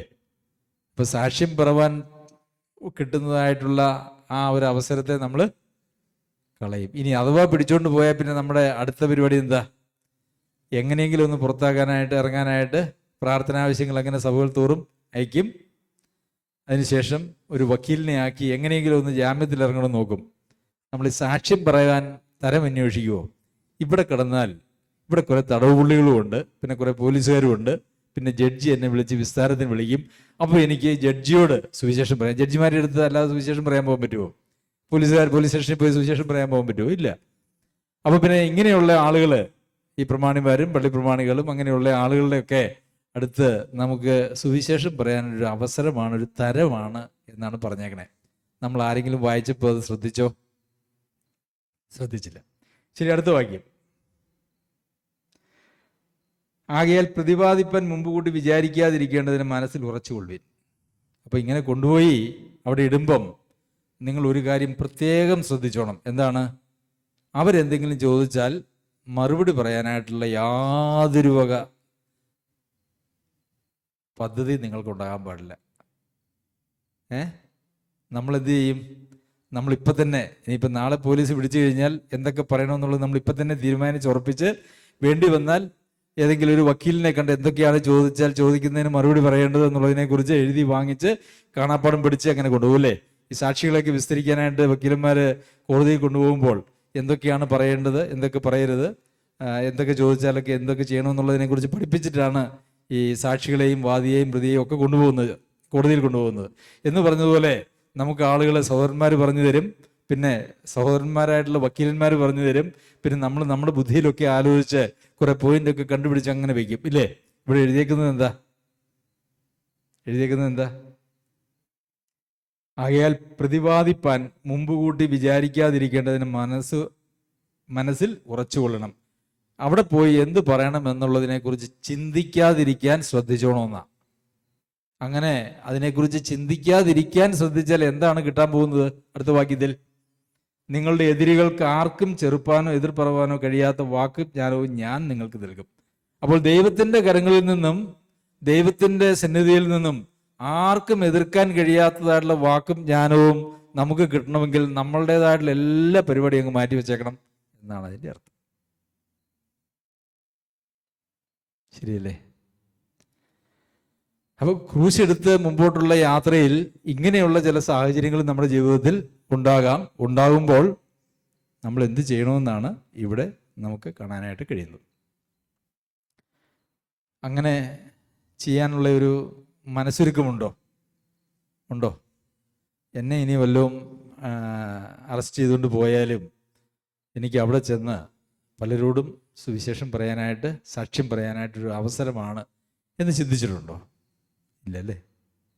അങ്ങനെ ചിന്തിക്കാൻ നമ്മളൊക്കെ ഇപ്പോഴും ഈ ആത്മീയമായ ശൈശവത്തിലാണ് നമ്മൾ ജീവിക്കുന്നത്. അതുപോലെ തന്നെ ഇനി പിടിച്ചുകൊണ്ട് പോയി കഴിഞ്ഞു കഴിഞ്ഞാൽ എന്തൊക്കെയാണ് ഉത്തരം പറയേണ്ടത്? ഇപ്പം സുവിശേഷത്തെ പ്രതി അറസ്റ്റ് ചെയ്തുകൊണ്ട് പോകുന്ന ആളുകളെക്കുറിച്ച് ഉള്ള ആരോപണം എന്ന് പറയുന്നത് അവർ മതം മാറ്റുന്നവരാണെന്നുള്ളതാണ്. അപ്പം കോടതിയോ അല്ലെങ്കിൽ പോലീസ് സ്റ്റേഷനൊക്കെ കൊണ്ടുപോയി കഴിയുമ്പോൾ അവരോട് ചോദിക്കും, നിങ്ങൾ മതം മാറ്റുന്ന ആളുകളല്ലേ? ഇല്ല, ഞങ്ങൾ മതം മാറ്റാറില്ല, ഞങ്ങൾ ആരെയും മതം മാറ്റാറില്ല എന്നാണ് പറയുന്നത്. പക്ഷേ യഥാർത്ഥത്തിൽ നമ്മളുടെ ഉത്തരവാദിത്വം എന്താ? മതം മാറ്റുക എന്നുള്ളത് തന്നെയാണ്. ഞാൻ മതം മാറ്റുന്നതിന് തന്നെയാണ്. കർത്താവായ യേശു ക്രിസ്തുവിലൂടെ മാത്രമേ മനുഷ്യന് രക്ഷയുള്ളൂ, വേറെ മറ്റൊരുത്തനിലും രക്ഷയില്ല. ഇത് ഞങ്ങൾക്ക് പറയാതിരിക്കാനായിട്ട് കഴിയുന്നതല്ല. ദൈവത്തെയാണ് അപ്പോസ്തലന്മാർ പറഞ്ഞതുപോലെ മനുഷ്യരെക്കാൾ ദൈവത്തെ അനുസരിക്കേണ്ടത് ആവശ്യമാണ് എന്ന് പറയുമോ? ഇല്ല. നമ്മളെന്ത് പറയും? നമ്മൾ പറയും അങ്ങനെയൊന്നും ഞങ്ങൾക്ക് പരിപാടിയില്ല, ഞങ്ങൾ ആരെയും അങ്ങനെ മതം മാറ്റുന്നില്ല എന്നുവെച്ച് പറയും. അവരുടെ ആരുടെയും മതങ്ങളൊന്നും ഔദ്യോഗികമായിട്ട് രേഖകളിലൊന്നും മാറ്റിയിട്ടും ഉണ്ടാവില്ല. അങ്ങനെ മാറ്റാനൊക്കെ ചെന്ന് കഴിഞ്ഞാൽ ഒത്തിരി പ്രശ്നങ്ങളുണ്ട്, അതുകൊണ്ടായിരിക്കും. ഓക്കെ. അപ്പം പ്രിയമുള്ളവരെ, ക്രിസ്തീയ ജീവിതം എന്ന് പറയുന്നത് ഇങ്ങനെയൊക്കെ ആവശ്യം വരുന്ന ഒരു ജീവിതമാണ്. അപ്പം ആ ജീവിതത്തിൻ്റെ യഥാർത്ഥത്തിലുള്ള ആ ജീവിതത്തിൻ്റെ വഴികളിലേക്ക് ചിന്തിക്കാൻ പോലും നമുക്ക് ഇതുവരെയും സാധിച്ചിട്ടില്ല എന്നുള്ളതാണ് യഥാർത്ഥത്തിൽ നമുക്ക് മനസ്സിലാക്കുവാനായിട്ട് കഴിയുന്നത്. അപ്പോൾ ക്രൂശ് എടുക്കുക എന്ന് പറയുന്നത് വളരെ പ്രധാനമുള്ളൊരു കാര്യമാണ്. അത് എടുക്കാൻ മനസ്സില്ല എങ്കിൽ കർത്താവിൻ്റെ അടുത്ത് ചെന്ന് കഴിഞ്ഞാൽ കർത്താവ് പറയും, അങ്ങ് മാറി നിന്നു. കാരണം എൻ്റെ വഴി എന്ന് പറയുന്നത്, സഹോദരൻ പ്രാർത്ഥിച്ചപ്പം ഇടുക്കമുള്ള വാതിലും ഞെരുക്കമുള്ള വഴിയിനെക്കുറിച്ചും ബ്രദർ സൂചിപ്പിക്കുകയുണ്ടായി. അപ്പോൾ എൻ്റെ അടുക്കിലേക്ക് വന്നു കഴിഞ്ഞാൽ ഈ വാതിലിൽ കൂടെ കയറണമെങ്കിൽ എന്ത് വേണം? നിങ്ങളൊന്ന് ചെറുതാവാനാണ്. അതാണ് സ്വന്തം ജീവൻ ചെറുതാവാനാണ് ഏറ്റവും വലിയ ബുദ്ധിമുട്ടല്ലേ? ഇടുക്കമുള്ള വാതിലാണെങ്കിൽ അതിനകത്തോടെ പോകണമെങ്കിൽ ചെറുതാവണ്ടേ? ചെറുതാകുക എന്ന് പറഞ്ഞാൽ നമുക്കൊരിക്കലും മനസ്സില്ലാത്തൊരു കാര്യമാണ്. ചെറുതാവണം. പിന്നെ ഞെരുക്കമുള്ള വഴിയാ. ഇടുക്കമുള്ള വാതിലൂടെ ഒന്ന് ചെറുതായി അകത്ത് കിടന്നു കഴിഞ്ഞാലും പിന്നെ വലുതാവാന്ന് വിചാരിച്ച പറ്റുമോ? ഇല്ല. വഴി എങ്ങനെയാ? വഴി പിന്നെയും ഞെരുക്കമാണ്. ഉറക്കം വരുന്നവരുണ്ടോ ആരെങ്കിലും? അങ്ങനെ പിന്നെയും വഴി ഞെരുക്കമാണ്. അപ്പോൾ ഒന്ന് വലുതാകാമെന്ന് വിചാരിച്ചു കഴിഞ്ഞാൽ ഈ വഴിയിൽ എങ്ങും ഒരു സാധ്യതയില്ല. കാരണം വലുതായ എന്തായിരിക്കും? മുള്ളും ഒക്കെ നിറഞ്ഞതല്ലേ? വലുതാകുമ്പോൾ മുള്ളിനോട് കുത്തിക്കയറും. അപ്പോൾ അങ്ങനെയുള്ളൊരു ജീവിതമാണ് യഥാർത്ഥത്തിൽ ക്രിസ്തീയ ജീവിതം. അങ്ങോട്ടാണ് കർത്താവ് നമ്മളെ വിളിച്ചിരിക്കുന്നത്. അതല്ലാതെ ഈ ലോകത്തിലെ എല്ലാ സന്തോഷവും, ഈ ലോകത്തിൻ്റെതായിട്ടുള്ള സന്തോഷവും സമൃദ്ധിയും ഒന്നും അനുഭവിക്കാമെന്നോ അല്ലെങ്കിൽ തരാമെന്നോ ഒന്നും കർത്താവ് പറഞ്ഞിട്ടില്ല എന്നുള്ളത് നമുക്ക് കാണാനായിട്ട് സാധിക്കും.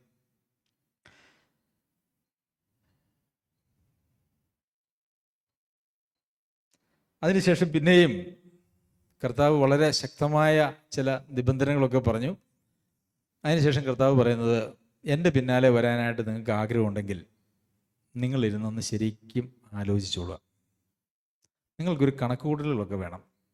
എടുത്തു ചാടി ആരെങ്കിലും എന്തെങ്കിലും പ്രസംഗം പറയുന്നത് കേട്ടിട്ട് കൈ പൊക്കിയൊന്നും നിങ്ങളാരും എൻ്റെ പിന്നാലെ വരാനായിട്ട് നോക്കണ്ട. ശരിക്കും ഒന്ന് നിങ്ങളിരുന്ന് പഠിക്കണം, ഇന്ന് കണക്ക് കൂട്ടണം, നിങ്ങൾക്കിത് കഴിയുമോ ഇല്ലയോ എന്ന്. കാരണം ഈ തന്നെ ത്യജിക്കുന്നതും എല്ലാം വിട്ടുകളയുന്നതും ലോകത്തിലെ എല്ലാ ബന്ധങ്ങളും ദൈവത്തോടുള്ള ബന്ധത്തിന് കീഴെ നിർത്തുന്നതും ഒക്കെ വലിയ പ്രയാസമുള്ള കാര്യമാണ്. എന്നിട്ട് 2 ഉദാഹരണങ്ങൾ ഈ കണക്ക് കൂട്ടുന്നതിനെ കുറിച്ചാണ് പിന്നെ കർത്താവ് പറയുന്നത്. എന്തൊക്കെയാണ് പറയുന്നത്?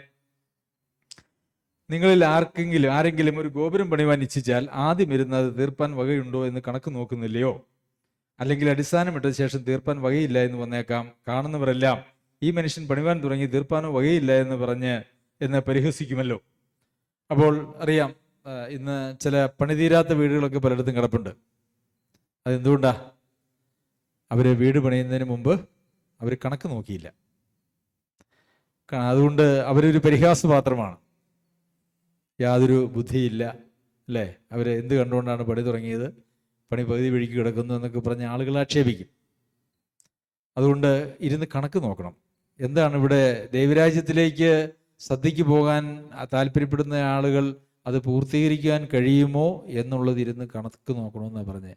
കാരണം പൂർത്തീകരിക്കണമെങ്കിൽ എന്തൊക്കെ ചെയ്യണം, എന്തൊക്കെയാണ് വില കൊടുക്കണ്ടേ? സ്വന്തം ജീവനെ സ്നേഹിക്കാൻ പാടില്ല, ലോകത്തിലുള്ളൊരു ബന്ധങ്ങളെയും സ്നേഹിക്കാൻ പാടില്ല, പിന്നെ ഉള്ള കഷ്ടങ്ങളെല്ലാം അത് സഹിക്കണം. ഒരു ജാമ്യം എടുക്കാൻ പോലും പോകാൻ അനുവാദമില്ല. മര്യാദയ്ക്ക് പറഞ്ഞു കഴിഞ്ഞാൽ ജയിലിൽ പിടിച്ചിട്ട് കഴിഞ്ഞാൽ ജാമ്യം എടുക്കാൻ പോകാൻ പോലും യഥാർത്ഥത്തിൽ അനുവാദമില്ല. പിന്നെ ക്രൂശ് എടുക്കണം, സ്വന്തം ജീവനെ പയക്കണം, ബന്ധങ്ങളൊന്നും അതിനപ്പുറം പാടില്ല. അപ്പോൾ ഇതൊക്കെ എന്നെക്കൊണ്ട് സാധിക്കുമോ എന്ന് ഒന്ന് വിലയിരുത്തിയിട്ട് മാത്രം എൻ്റെ കൂടെ വന്നാൽ മതി എന്ന കർത്താവരാണ്. ഒരു വ്യവസ്ഥയും കൂടെ ഇതൊക്കെ കഴിഞ്ഞിട്ട് പറയുന്നുണ്ട് കേട്ടോ. അതും കൂടെ ഇതിന് ചേർത്ത് പറയുന്നത് നല്ലതെന്ന് ഞാൻ വിചാരിക്കുന്നു.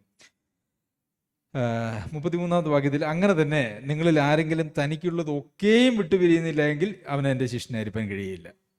അപ്പം നേരത്തെ ചില ഉദാഹരണങ്ങൾ പറഞ്ഞു. ഇപ്പം പറഞ്ഞിരിക്കുകയാണ് തനിക്കുള്ളത് ഒക്കെയും വിട്ടുപിരിയണം. അപ്പോൾ കർത്താവിൻ്റെ പിന്നാലെ പോകുന്നവൻ എന്തെല്ലാം വിട്ടുപിരിയണം? എല്ലാം വിട്ടുപിരിയണം. അവിടെ ഈ ലോകത്തിൽ നമുക്ക് ഉണ്ട് എന്ന് പറയുന്നതായ എല്ലാ കാര്യങ്ങളും, വസ്തുവകൾ മാത്രമല്ല, വസ്തുവകളൊക്കെ വിട്ടുകളയാൻ വളരെ എളുപ്പം കേട്ടോ. വളരെ എളുപ്പമല്ല, എന്നാലും എളുപ്പമാണ്. നമുക്കറിയാമല്ലോ, തൻ്റെ ശരീരം ചുടുവാൻ ഏൽപ്പിച്ചാലും തനിക്കുള്ളതെല്ലാം അന്നദാനം ചെയ്താലും, അല്ലേ? കൊരിന്ത്യർക്ക് എഴുതിയ 1-ാം ലേഖനം 13-ാമത്തെ അധ്യായത്തിൽ നമ്മൾ വായിക്കുന്നത് അങ്ങനെയാണ്. തൻ്റെ ശരീരത്തെ ചുടുവാൻ ഏൽപ്പിച്ചാലും തനിക്കുള്ളതെല്ലാം അന്നദാനം ചെയ്താലും സ്നേഹമില്ലെങ്കിൽ ഒന്നുമില്ല. ഇപ്പൊ സ്നേഹത്തിന്റെ ആവശ്യത്തെക്കുറിച്ചാണ് അവിടെ പറയുന്നതെങ്കിൽ പോലും അതൊക്കെ ചെയ്യാൻ പറ്റിയാൽ പോലും സ്നേഹമില്ലെങ്കിൽ ഒന്നുമില്ല എന്നാണ് അവിടെ പറയുന്നത്. അപ്പൊ അങ്ങനെയൊക്കെ ചെയ്യുന്ന ആളുകളുണ്ട്. നമുക്കറിയാം, വിശ്വാസികൾ എത്രയോ പേര് അങ്ങനെ ചെയ്തിട്ടുള്ളതായിട്ടുള്ള ആളുകളുണ്ട്. അതുപോലെ തന്നെ ഈ ലോകത്തിലും ആളുകൾ അവർക്കുള്ളതൊക്കെ മറ്റുള്ളവർക്ക് കൊടുത്ത് ജീവിക്കുന്നതായിട്ടുള്ള ആളുകളുണ്ടെന്ന് നമുക്കറിയാം. അപ്പോൾ അങ്ങനെ ഒരു കാര്യങ്ങളും നമ്മളോട് ചേർന്ന് ഒരു കാര്യങ്ങളും ഉണ്ടാകാനായിട്ട് പാടില്ല. ദൈവവും നാമുമായിട്ടുള്ള ബന്ധത്തിൻ്റെ ഇടയ്ക്ക് ഈ ലോകത്തിലെ ഒരു വ്യക്തിയും ഒരു സാധനവും ഒരു സംവിധാനവും വരാൻ പാടില്ല. എന്നാൽ മാത്രമേ എൻ്റെ ശിഷ്യനായിട്ടിരിക്കാനായിട്ട് കഴിയുള്ളൂ. ശരി, രണ്ടാമത് ഒരു രാജാവ് മറ്റൊരു രാജാവിനോട് പടയേൽപ്പാൻ പുറപ്പെടും മുമ്പേ 20,000 വരുന്നവനോട് താൻ 10,000 എതിർപ്പാൻ മതിയോ എന്ന് ആലോചിക്കുന്നില്ലയോ? പോരാ എന്ന് വരികിൽ മറ്റവൻ ദൂരത്തിരിക്കുമ്പോൾ തന്നെ സ്ഥാനാപതികളെ അയച്ച് സമാധാനത്തിനായി അപേക്ഷിക്കുന്നു. അപ്പോൾ ഒരു രാജാവ് യുദ്ധത്തിന് പോകുമ്പം, ഇപ്പം ഇന്ത്യയും ബംഗ്ലാദേശും പ്രശ്നത്തിലാണ്, അല്ലേ? ഇന്ത്യയും ബംഗ്ലാദേശും കൂടെ ഒരു യുദ്ധമുണ്ടായാൽ ആര് ആലോചിക്കണം ഇന്ത്യയുടെ യുദ്ധത്തിന് പോകണമെന്ന്? ബംഗ്ലാദേശ് എന്ന് ആലോചിക്കണം. കാരണം ഒരു ചെറിയ രാജ്യമാണ്. എന്നാൽ ഇന്ത്യയും അമേരിക്കയുമായിട്ട് യുദ്ധത്തിന് പോകണമെന്നുള്ള കാര്യത്തിൽ ആര് തീരുമാനിക്കണം? ഒന്ന് ആലോചിക്കണം. നമ്മൾ തീരുമാനിക്കണം, അല്ലേ? അതായത് ഒരു ശക്തി ഉള്ള ഒരാളോട് എതിർക്കാൻ പോകുമ്പോൾ ശക്തി കുറഞ്ഞതായിട്ടുള്ള ആളുകൾ എപ്പോഴും തീരുമാനിക്കണം ഇതിന് വേണോ വേണ്ടോ എന്നുള്ളത്. അപ്പോൾ പ്രിയമുള്ളവരെ, രക്ഷ എന്ന് പറയുന്നത് സൗജന്യമാണ്. അത് നമ്മളുടെ ഒരു പ്രവൃത്തികളുടെയും ഫലമല്ല. ഒന്നും പ്രവർത്തിച്ച് നേടാനായിട്ടും കഴിയുകയില്ല. പക്ഷേ അത് സൗജന്യമാണ് എന്നുള്ളത് കൊണ്ട് വിലയില്ലാത്തതാണ് എന്നതിനർത്ഥമില്ല. അതിന് നാം കൊടുക്കേണ്ട വില എന്താണ്? അതിന് ദൈവം കൊടുത്തൊരു വിലയുണ്ട്. എന്താണ്? സ്വന്തം പുത്രൻ. നാം കൊടുക്കേണ്ട വില എന്താണ്? നമ്മെ തന്നെ. സൗജന്യമല്ല, സൗജന്യമാണ് എന്ന് ഒരർത്ഥത്തിൽ നമുക്ക് പറയാം. കാരണം നമ്മളിൽ എന്തെങ്കിലും നമ്മളുടേതായിട്ടുള്ള വസ്തുവകൾ കൊടുത്തോ ഒന്നും നമുക്ക് നേടാനായിട്ട് കഴിയുകയില്ല എന്നുള്ളത് ശരിയാണ്. എന്നാൽ ആ അർത്ഥത്തിൽ മാത്രമേ രക്ഷ സൗജന്യമല്ലാതിരിക്കുന്നുള്ളൂ. വേറൊരർത്ഥത്തിൽ രക്ഷ എന്ന് പറയുന്നത് വിലയേറിയതാണ്. അത് ദൈവം ഒരുക്കിയത് തൻ്റെ പുത്രനെ കൊടുത്തുകൊണ്ടാണ്. അത് നാം നേടുന്നത് നമ്മെ തന്നെ ഏൽപ്പിച്ചു കൊടുത്തുകൊണ്ടാണ്. അപ്പോൾ ഇവിടെ ഒരു ഗോപുരം പണിയുന്നതിനെ കുറിച്ച് നമ്മൾ വായിച്ചു. ഈ വീട് പണിയുന്നതിനെ കുറിച്ച് നമ്മൾ വേറെയും മത്തായി എഴുതിയ സുവിശേഷം 7-ാം അധ്യായത്തിലും ലൂക്കോസ് എഴുതിയ സുവിശേഷം 6-ാം അധ്യായത്തിലും നമ്മൾ വായിക്കുന്നുണ്ട്. അവിടെ വീട് പണിയുന്നതിന് മുമ്പേ ഇരുന്ന് ആലോചിക്കണം എന്ന് പറഞ്ഞു. അങ്ങനെയാണ് നമ്മൾ ഈ 14-ാമത്തെ അധ്യായത്തിൽ ഉള്ള കർത്താവിൻ്റെ ഉപദേശത്തിൽ നമ്മൾ മനസ്സിലാക്കുന്നത് അങ്ങനെയാണ്. എന്നാൽ വീട് പണിയാൻ തുടങ്ങിയ, വീട് പണി പൂർത്തിയാക്കിയ 2 ആളുകളെ കുറിച്ചാണ് ഇതിൻ്റെ തന്നെ 6-ാമത്തെ അധ്യായത്തിൽ പറയുന്നത്, അല്ലേ? എന്താണ് അവിടെ പറയുന്നത്? അവിടെ 2 തരം ആളുകളെ കുറിച്ച് നമുക്ക് കാണാനായിട്ട് കഴിയും. ഒന്ന്, എൻ്റെ അടുക്കൽ വന്ന് എൻ്റെ വചനം കേട്ട് ചെയ്യുന്നവനെല്ലാം ഇന്നവനോട് തുല്യനെന്ന് ഞാൻ കാണിച്ചു തരാം. ആഴെ കുഴിച്ച് പാറമേൽ അടിസ്ഥാനമിട്ട് വീട് പണിയുന്ന മനുഷ്യനോട് അവൻ തുല്യൻ. വെള്ളപ്പൊക്കം ഉണ്ടായിട്ട് ഒഴുക്ക് വീടിനോട് അടിച്ചു, എന്നാൽ അത് നല്ലവണ്ണം പണിതിരിക്കൊണ്ട് അത് ഇളകിപ്പോയില്ല. കേട്ടിട്ട് ചെയ്യാത്തവനോ അടിസ്ഥാനം കൂടാതെ മണ്ണിന്മേൽ വീട് പണിത മനുഷ്യനോട് തുല്യൻ. ഒഴുക്കടിച്ച് ഉടനെ അത് വീണു, ആ വീടിൻ്റെ വീഴ്ച വലിയതുമായിരുന്നു. അപ്പോൾ ഇവിടെ ഗോപുരമൊക്കെ പണിയാൻ അവിടെ നമ്മൾ പണിയുന്നതിന് മുമ്പേ തീരുമാനിച്ചോണമെന്ന് കർത്താവ് പറഞ്ഞു. അതായത് കർത്താവിൻ്റെ പിന്നാലെ ചെല്ലുന്നതിന് മുമ്പ് തന്നെ ഇതിൻ്റെ വില എത്രയാണ്, ഇതെന്നെ കൊണ്ട് സാധിക്കുമോ എന്നുള്ളതൊക്കെ ചിന്തിച്ചോണം എന്ന് കർത്താവ് പറഞ്ഞു. ഇവിടെ പറയുന്നത് അങ്ങനെ ചിന്തിച്ച് പണിയാൻ കഴിയും എന്ന് വിചാരിച്ചുകൊണ്ട് കുറേ ആളുകൾ വീട് പണിയാനായിട്ട് തുടങ്ങി, ഗോപുരം പണിയാനായിട്ട് തുടങ്ങി. എന്നിട്ട് 2 പേരും ഗോപുരം പണിതു, അല്ലേ? 2 പേരും പണിതില്ലേ? ചില ആളുകൾ ആഴക്കുഴിച്ചു. എവിടെ അടിസ്ഥാനം വിട്ടു? പാറമേൽ അടിസ്ഥാനം വിട്ടു. ചില ആളുകൾ എന്ത് ചെയ്തു? മണലിന്മേലങ്ങ് പണിതു. ഈ ആഴക്കുഴിച്ച് പാറമേൽ അടിസ്ഥാനം ഇട്ട ആളുകൾ അങ്ങനെ വളരെ കഷ്ടപ്പെട്ട് അവർ കുഴിച്ച് അടിസ്ഥാനം ഇട്ടപ്പോഴേക്കും എനിക്ക് തോന്നുന്നു ഈ മണലിന്മേൽ പണിതവൻ്റെ വാർക്ക വരെ കഴിഞ്ഞു, അല്ലേ? അപ്പോൾ ഇയാൾ ചിന്തിച്ച് കാണും, എന്തോ ഒരു മണ്ടൻ ഞാൻ കണ്ടില്ലേ. അതുപോലെ തന്നെ അവൻ എത്രയോ അധികം ചെലവും കഷ്ടപ്പാടും ദീർഘകാലവും എടുത്ത് പണിയേണ്ടി വരുന്നു. ഞാൻ വളരെ മിടുക്കനാണ്, ഞാൻ എല്ലാം നല്ല സ്വരുക്കൂട്ടി വളരെ പെട്ടെന്ന് തന്നെ എൻ്റെ പണി കഴിഞ്ഞു. പക്ഷേ ഈ പണി ശരിയാണോ തെറ്റാണോ, ഈ പണി നിലനിൽക്കുന്നതാണോ അല്ലാത്തതാണോ എന്നുള്ളത് ഒരു പ്രതികൂലം വരുമ്പോൾ നമുക്ക് മനസ്സിലാക്കാനായിട്ട് സാധിക്കും. പ്രിയമുള്ളവരെ, നമുക്ക് പ്രതികൂലം നേരിടുമ്പോൾ നമ്മൾ ചഞ്ചലിച്ച് മാറിപ്പോകുന്നുവെങ്കിൽ നമ്മൾ പണിതിരിക്കുന്ന വീട് എവിടെയാണെന്നറിയാമോ? മണലിന്മേല, അല്ലേ? ആഴക്കുഴിച്ച് പാറമേൽ അടിസ്ഥാനമിട്ടാൽ ആ പാറ എന്താണെന്നുള്ളതിനെക്കുറിച്ചൊക്കെ ചില വ്യാഖ്യാനങ്ങൾക്ക് വളരെ രസകരമായിട്ടുള്ള വ്യാഖ്യാനം ഞാൻ കേട്ടിട്ടുണ്ട്. പാറ എന്താണ്? ക്രിസ്തുവാണ്, അല്ലേ? ക്രിസ്തുവാണ് പാറ. ആഴക്കുഴിച്ച് ക്രിസ്തു ആണ് പാറ എന്നുള്ളതിനെക്കുറിച്ച് നമുക്ക് ധാരാളം വാക്യങ്ങളുണ്ട്. ആ പാറമേൽ അടിസ്ഥാനമിട്ട് ഉറപ്പിച്ചിട്ടുണ്ടെങ്കിൽ നമ്മളുടെ ജീവിതത്തിൽ ഈ ലോകത്തിലെ എന്ത് പ്രതിസന്ധികൾ വന്നാലും നമുക്കൊരു കുഴപ്പമില്ല, അല്ലേ? ശരിയല്ലേ? പൗലോസ് അപ്പോസ്തലൻ റോമർക്ക് എഴുതിയ ലേഖനം 8-ാം അധ്യായത്തിൽ ഉയരത്തിനോ ആഴത്തിനോ ഇപ്പോഴുള്ളതിനോ വരുവാനുള്ളതിനോ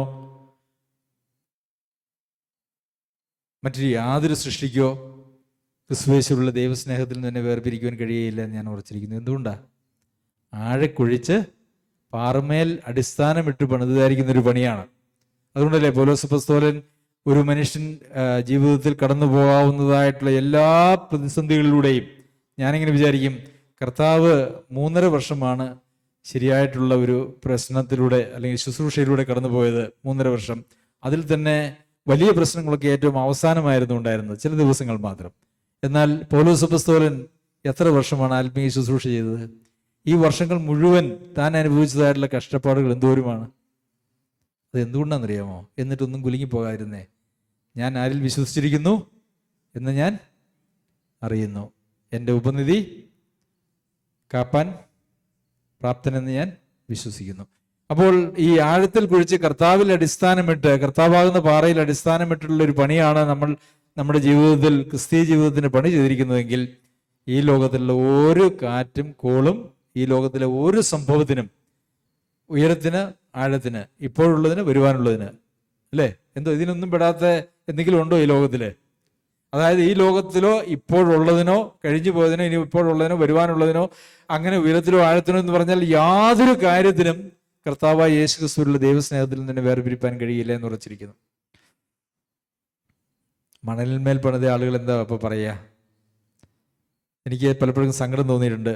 ആ സഹോദരൻ കഴിഞ്ഞ ആഴ്ച എന്നെ കണ്ടിട്ട് ചിരിച്ചില്ല, എന്നെ മൈൻഡ് ചെയ്തില്ല, അതുകൊണ്ട് സഭായോഗത്തിന് വരുന്നില്ല.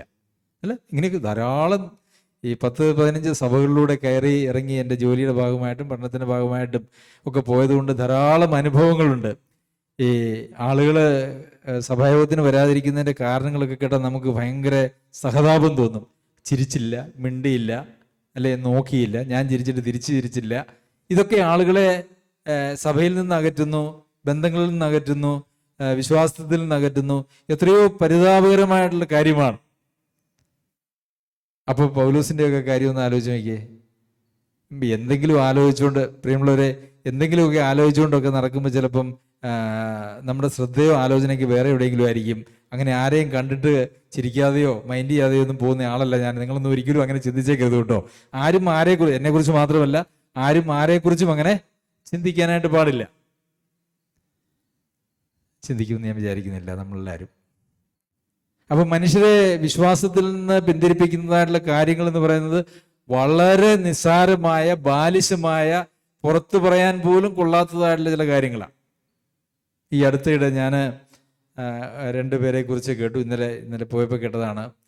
കഴിഞ്ഞ 35 വർഷമായിട്ട് അവർ ഭയങ്കര സൗഹൃദത്തിലായിരുന്നു. ഭയങ്കര സൗഹൃദം. അവരുടെ സഭയിൽ ഇങ്ങനെ പല പ്രാവശ്യം വളരും തോറും പിളരും, പിളരും തോറും വളരും എന്ന് പറഞ്ഞിരിക്കുന്ന, പിളരും തോറും വളർന്നില്ല, പിളർന്ന് ചെറുതായി പോയൊരു സഭയാണ്. പക്ഷേ അവിടെ ശുശ്രൂഷ ചെയ്തിരുന്നവർ 2 പേരും വളരെ ഒറ്റക്കെട്ടായിരുന്നു. അവരിലൊരാൾ മറ്റേ ആളെ കൂടാതെ വേറെ ഏതോ ഒരു മിഷണറിയെ പോയി കണ്ട് സംസാരിച്ചു എന്നുള്ള ഒറ്റ കാരണം കൊണ്ട് ആ ബന്ധം പോയി. അപ്പൊ ഈ 30 വർഷം ഉണ്ടായിരുന്ന ബന്ധം എന്ന് പറഞ്ഞാൽ എന്ത് ബന്ധമാണ്? വെറും മാനുഷികമായ കേവല സൗഹൃദം മാത്രം. ഏത് സമയത്തും തൊട്ടാൽ പൊട്ടിപ്പോകുന്ന ഒരു കുമിളയ്ക്ക് സമാനമായിട്ടുള്ള ബന്ധങ്ങളാലാണ് ഇന്ന് സഭകളിൽ ആളുകൾ ഒരുമിച്ചിരിക്കുന്നത്. നിസ്സാര കാര്യം. പ്രിയമുള്ളവർ, ഒരിക്കലും അങ്ങനെയാവരുത്. നമ്മളെ ചേർത്ത് വെച്ചിരിക്കുന്നതായിട്ടുള്ള ബന്ധത്തെക്കുറിച്ച് ഒരു പാട്ടുണ്ട്. സ്നേഹച്ചരടുകളാൽ എന്നെ യേശു ബന്ധിച്ചു, അല്ലേ? ആ സ്നേഹത്തിന്റെ ചരടുകളാലാണ് നമ്മെ ചേർത്ത് ബന്ധിച്ചിരിക്കുന്നതെങ്കിൽ അതങ്ങനെ പോവുകയില്ല. കാരണം ആ സ്നേഹത്തിന്റെ പ്രത്യേകത എന്താ? ഒരാളുടെയും യോഗ്യതകളെ നോക്കുന്നില്ല, എൻ്റെ നഷ്ടങ്ങളും നോക്കുന്നില്ല. സ്നേഹിക്കപ്പെടുന്ന ആളുടെ യോഗ്യതകളെ നോക്കാതെ, അതിനുവേണ്ടി ഞാൻ കൊടുക്കുന്ന വിലയോ നഷ്ടമോ നോക്കാതെ സ്നേഹിക്കുന്ന സ്നേഹമാണ്. അപ്പോൾ ചിരിച്ചില്ല എന്നും നോക്കിയില്ല എന്നൊക്കെ പറഞ്ഞ് അങ്ങനെ ബന്ധങ്ങളും സ്നേഹങ്ങളും പോകുമോ? ഒരിക്കലുമില്ല. അപ്പോൾ ഇന്ന് സഭകളിൽ കാണുന്നതായിട്ടുള്ള സ്നേഹം എന്ന് പറയുന്നതൊക്കെ കേവലം ചില പുറംപൂച്ചുകളിൽ നിന്നോ ഇഷ്ടങ്ങൾ, എന്തെങ്കിലും കാര്യങ്ങൾ കൊണ്ടുള്ള താൽക്കാലികമായിട്ടുള്ള പൊരുത്തപ്പെടലുകളും ഇഷ്ടങ്ങളും മാത്രമാണ്. അങ്ങനെ ആയിരിക്കാനായിട്ട് ഒരിക്കലും പാടില്ല. ശരി.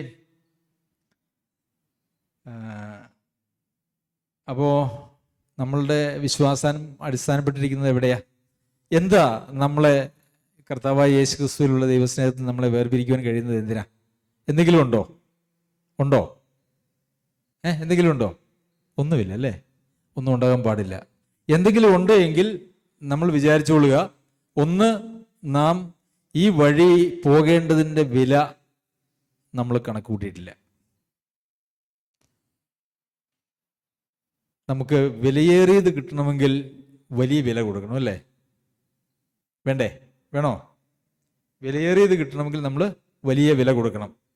നമ്മളെ തന്നെ കൊടുത്താലേ നമുക്ക് വിലയേറിയതായിട്ടുള്ള കാര്യങ്ങൾ നമുക്ക് ലഭിക്കുകയുള്ളൂ.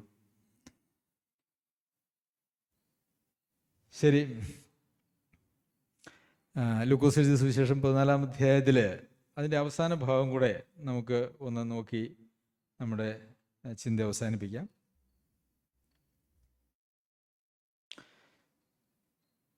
33-ാമത്തെ വാക്യം മുതൽ 33, 34, 35 വാക്യങ്ങൾ. അങ്ങനെ തന്നെ നിങ്ങളിൽ ആരെങ്കിലും തനിക്കുള്ളതൊക്കെയും വിട്ടുപിരിയുന്നില്ല എങ്കിൽ അവൻ എൻ്റെ ശിഷ്യനായിരിക്കാൻ കഴിയില്ല. 34, 35 വാക്യങ്ങൾ. ഉപ്പ് നല്ലത് തന്നെ, ഉപ്പ് കാരമില്ലാതെ പോയാൽ എന്തൊന്നുകൊണ്ട് അതിന് രസം വരുത്തും. സൗരൻ ഉപയോഗിച്ച വാക്യങ്ങളാണത്. ഉപ്പ് നല്ലത് തന്നെ, അത് കാരമില്ലാതെ പോയാൽ എന്തൊന്നുകൊണ്ട് അതിന് രസം വരുത്തും. ഉപ്പ് എന്തിനാ ഉപയോഗിക്കുന്നത്? സാധാരണഗതിയിൽ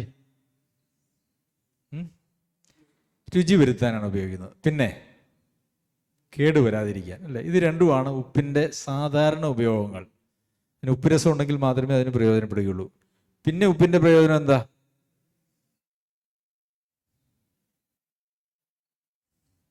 മണ്ണിൽ ഉപ്പിടുന്നറിയാൻ പാടില്ലേ? എന്തിനാ മണ്ണിൽ ഉപ്പിടുന്നത്? രണ്ട് കാര്യത്തിന് വേണ്ടി മണ്ണിൽ ഉപ്പിടും. ഒന്ന്, നല്ല വെട്ടുകല്ലൊക്കെയുള്ള മണ്ണാണെങ്കിൽ അവിടെ ഉപ്പിട്ട് കഴിഞ്ഞാൽ വെട്ടുകല്ലൊക്കെ നല്ല മണ്ണായിട്ട് വരും. പിന്നെ എന്താണ്? ഉപ്പിലുള്ളതായിട്ടുള്ള സോഡിയം എന്ന് പറയുന്നതായിട്ടുള്ള മൂലകം സസ്യങ്ങൾക്ക് ആവശ്യമായിട്ടുള്ള പൊട്ടാസ്യം എന്ന് പറഞ്ഞ മൂലകത്തിന് പകരമായിട്ട് ഒരു പരിധിവരെ ഉപയോഗിക്കും. അതായത് തെങ്ങിന് ഉപ്പിടുവാണെങ്കിൽ പൊട്ടാഷ് കുറച്ചിട്ടാൽ മതി എന്ന് കേട്ടിട്ടുണ്ടോ? അത് തന്നെ. അപ്പോൾ ഉപ്പിന് പ്രധാനമായിട്ട് രണ്ട് തരം ഉപയോഗമുണ്ട്. ഒന്ന് കൃഷിക്ക് ഉപയോഗിക്കാം, മറ്റൊന്ന് നമ്മുടെ ഭക്ഷണ സാധനങ്ങൾ കേടുവരാതെയും രുചി വരുത്താനും ഉപയോഗിക്കാം. ഇവിടെ എഴുതിയിരിക്കുന്നത് എന്താ? ഉപ്പ് നല്ലത് തന്നെ, കാരമില്ലാതെ പോയാൽ എന്തൊന്നുകൊണ്ട് അതിന് രസം വരുത്താം, പിന്നെ നിലത്തിനും വളത്തിനും കൊള്ളുന്നതല്ല. അതായത് വീട്ടിൽ കേടുവരാതെ സൂക്ഷിക്കാനും കൊള്ളുകയില്ല, രുചി വരുത്താൻ ഭക്ഷണത്തിനും കൊള്ളുകയില്ല, നിലത്തിനും വളത്തിനും കൊള്ളുകയില്ല. എന്താ ഇവിടെ പറഞ്ഞിരിക്കുന്നത്? ആരെക്കുറിച്ചാണ് പറഞ്ഞിരിക്കുന്നത്? ഈ തനിക്കുള്ളതൊക്കെയും വിട്ടുപിരിഞ്ഞ് കർത്താവിൻ്റെ പിന്നാലെ പോകാത്ത ഒരാളെ കുറിച്ചാണ് പറഞ്ഞിരിക്കുന്നത്, അല്ലെങ്കിൽ അങ്ങനെയുള്ള ആളുകളെ കുറിച്ചാണ് പറഞ്ഞേക്കുന്നത്. തനിക്കുള്ളതൊക്കെയും വിട്ടുപിരിഞ്ഞ് കർത്താവിൻ്റെ പിന്നാലെ പോകാത്ത ആളുകൾ. ഉപ്പാണോ? ഉപ്പാണ്. ഏറ്റുപറഞ്ഞോ? ഏറ്റുപറഞ്ഞു.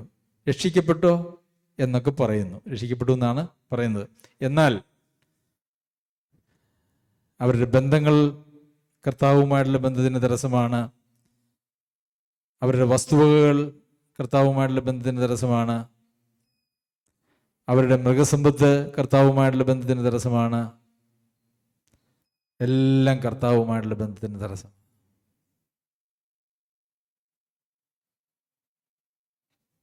ഉപ്പാണ്, പക്ഷേ അതിന് രസമില്ല. അതൊന്നിനും കൊള്ളുകയില്ല. ചവിട്ടി കളയുവാൻ മാത്രമേ, പുറത്ത് കളയും, അതിനെ പുറത്ത് കളയും. അതായത് പറമ്പിൽ പോലും ഇട്ടാൽ അതിനുകൊണ്ട് പ്രയോജനമില്ല എന്നാണ് പറയുന്നത്. കേൾപ്പാൻ ചെവിയുള്ളവൻ കേൾക്കട്ടെ. പ്രിയമുള്ളവരെ, നമ്മളുടെ എല്ലാവരുടെയും പ്രശ്നമാണിത്. ഇതൊന്നോ രണ്ടോ ആളുടെ പ്രശ്നമല്ല, ഇവിടെ ഇരിക്കുന്ന ഞാൻ ഉൾപ്പെടെ നമ്മുടെ എല്ലാവരുടെയും പ്രശ്നമാണ്. ഒരുപക്ഷെ അതിൽ ചില ഏറ്റക്കുറച്ചിലുകൾ ഉണ്ടാവാം. അത് ദൈവം തീരുമാനിക്കുന്ന ഒരു കാര്യമാണ്. നമ്മളിൽ എല്ലാവരിലും ഈ ഒരു പ്രശ്നം ഒരു അളവിൽ അല്ലെങ്കിൽ മറ്റൊരളവിൽ ഉണ്ട്. നമുക്ക് കർത്താവിനെ യഥാർത്ഥമായി ഒന്ന് സ്നേഹിച്ച് യഥാർത്ഥമായി ഒന്ന് പിൻഗമിക്കണ്ടേ? വേണ്ടേ? ഇങ്ങനെയില്ലാത്ത ആളുകൾ, ആ ക്ഷണിച്ച പുരുഷന്മാർ ആരും എൻ്റെ അത്താഴം ആസ്വദിക്കുകയില്ല എന്ന് ഞാൻ നിങ്ങളോട് പറയുന്നു. അത് പറഞ്ഞിട്ടാണ് കർത്താവ് ഈ കാര്യങ്ങൾ പറയുന്നത്. അങ്ങനെ നമ്മളുടേതായ, നമ്മളുടെ ചുറ്റുമുള്ള ആളുകളോ നമ്മുടെ കാര്യങ്ങളോ ഒക്കെ കർത്താവിനെ പിൻഗമിക്കുന്നതിൽ നിന്ന് നമുക്ക് തടസ്സമായിട്ട് നാം പറയുന്നുവെങ്കിൽ അങ്ങനെയുള്ളവരാരും കർത്താവിൻ്റെ ആ സദ്യ ആസ്വദിക്കുകയില്ല, ദൈവരാജ്യത്തിൽ ഉള്ള ആ സദ്യ ആസ്വദിക്കുകയില്ല. അപ്പോൾ പലതും വിട്ടാൽ മാത്രമേ നമുക്ക് കർത്താവിനോട് ചേരാനായിട്ട് കഴിയുള്ളൂ.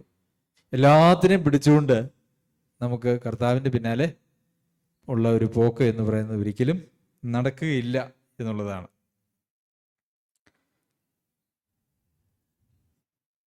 ഇന്ന് ക്രിസ്തീയ ജീവിതത്തെ ആളുകൾ വളരെയേറെ തെറ്റിദ്ധരിച്ചിരിക്കുന്ന ഒരു കാലഘട്ടമാണ്. ഇന്നും അല്ല, എല്ലാ കാലത്തും അതുണ്ട്.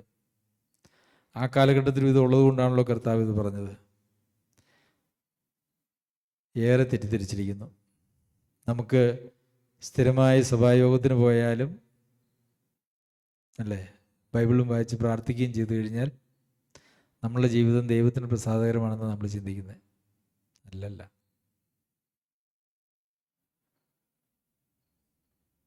ദൈവത്തിന് പ്രസാദകരമായ ജീവിതം എന്ന് പറയുന്നത് നമ്മെ തന്നെ ത്യജിച്ച് നാൾതോറും ക്രൂശുമെടുത്ത് അല്ലേ എല്ലാത്തിനെയും വിട്ട് പോകുന്നതായിട്ടുള്ള പോക്ക്. തനിക്കുള്ളതൊക്കെയും വിട്ടുപിരിഞ്ഞുകൊണ്ട് നമ്മൾ ഒന്ന് ആലോചിച്ച് നോക്കൂ. കർത്താവിനെ പിൻചെല്ലുന്നതിന് തടസ്സമായിട്ട് നമുക്കുള്ളത് ഏതെങ്കിലും നിലനിൽക്കുന്നുവെങ്കിൽ അതിൻ്റെ അർത്ഥം എന്താ? കർത്താവിനേക്കാൾ വിലമതിക്കുന്നത് ആ കാര്യത്തെയാണെന്നല്ലേ? ശരിയല്ലേ? കർത്താവിനെ പിൻഗമിക്കുന്നതിൽ നിന്നും നമുക്ക് തടസ്സമായിട്ട് എന്തെങ്കിലും ആരെങ്കിലും ഈ ലോകത്തുണ്ടെങ്കിൽ അതിൻ്റെ അർത്ഥം കർത്താവിനേക്കാൾ നാം വിലമതിക്കുന്നത് അങ്ങനെയുള്ള വസ്തുവകകളെയോ ആളുകളെയോ ആണെന്നാണ്. എത്രയോ ദയനീയമാണ്. അതുകൊണ്ട് കർത്താവ് പറഞ്ഞ മാമോനെയും ദൈവത്തെയും സേവിക്കാനായിട്ട് കഴിയില്ലെന്നും എല്ലാം ഉപേക്ഷിച്ചില്ലെങ്കിൽ എൻ്റെ കൂട്ടത്തിൽ വരാൻ കഴിയില്ല എന്നൊക്കെ. ഉപേക്ഷിക്കുക എന്ന് പറയുന്നത് കൊണ്ടോ അല്ലെങ്കിൽ പകയ്ക്കുക എന്ന് പറയുന്നത് കൊണ്ടോ അത് ഒരു അവസാനിപ്പിക്കുക എന്നുള്ള നിലയിലല്ല, മറിച്ച് അതിനോടൊക്കെയുള്ള നമ്മുടെ പിടിപാട് അല്ലെങ്കിൽ പിടിമാനം എന്ന് പറയുന്നത് കർത്താവിനോടുള്ള ബന്ധത്തിന് അധീനമായിരിക്കണം എന്നുള്ള ഒരു കാര്യം മാത്രമാണ്. നമുക്ക് നമ്മുടെ കർത്താവിനെ ഒന്ന് സ്നേഹിക്കണ്ടേ? ആഴമായി സ്നേഹിക്കണ്ടേ? വചനത്തിൽ നാം കാണുന്നത് പോലെ ഒന്ന് സ്നേഹിച്ച് ജീവിക്കണ്ടേ? അല്ലെങ്കിൽ സദ്യ നമുക്ക് എല്ലാവർക്കും ഇഷ്ടമാണ്, പക്ഷെ സദ്യയിൽ നമുക്ക് സ്ഥാനമുണ്ടാവില്ല.